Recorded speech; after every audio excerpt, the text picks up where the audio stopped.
Hello guys. Nagiwali ko kung ngayon guys. Kaya magbinignit ko guys. Ay! Isa rin ikakilo kung magbinignit guys.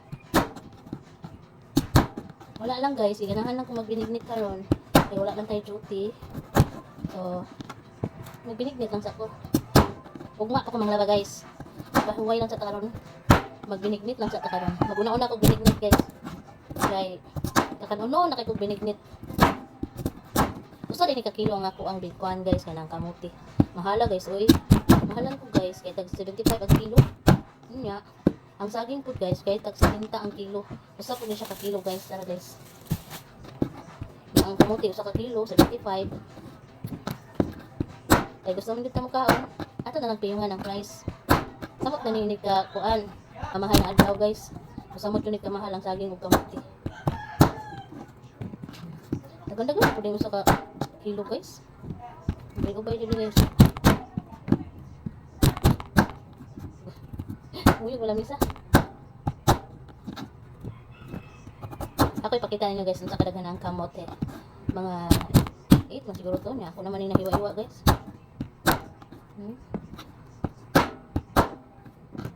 Oh guys. Naniro sa kadaghan ang usa ka kilo. Ano nga, nga itong isunod kay saging. Saging na pala isunod kay. Ito sa nyung buruhan guys.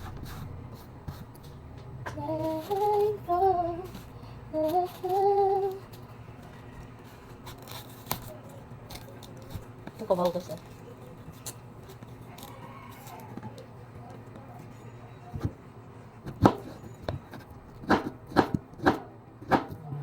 Saging na rin kamuti akong binignit guys. Lami naman sa siya guys. Diba guys? Kaya sa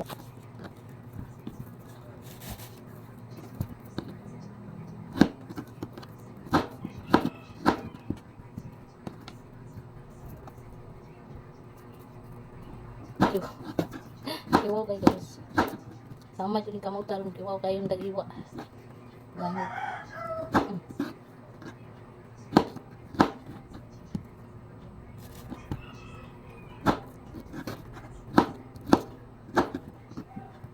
Daghan mo dito siya guys.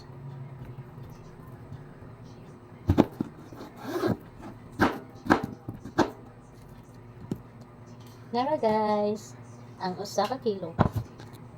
Mo din ako ang sagol guys. Napalit sad ko og asukar, 1/4 nga simplang o 1/4 nga tinugay. Then nakapito ko klase dali nga sagol guys na ay violet, green, and red. Anya, ang lubi, 2 ka kilo. 2 ka kilo guys, nahog. Nga ko rin nagasto ka na ni guys no kay 400 kapin guys. Grabe din guys, maura niya. Kanira guys, 400 na. May kanya sukar, saging. Di ba? Bye guys, see you my next vlog part 2.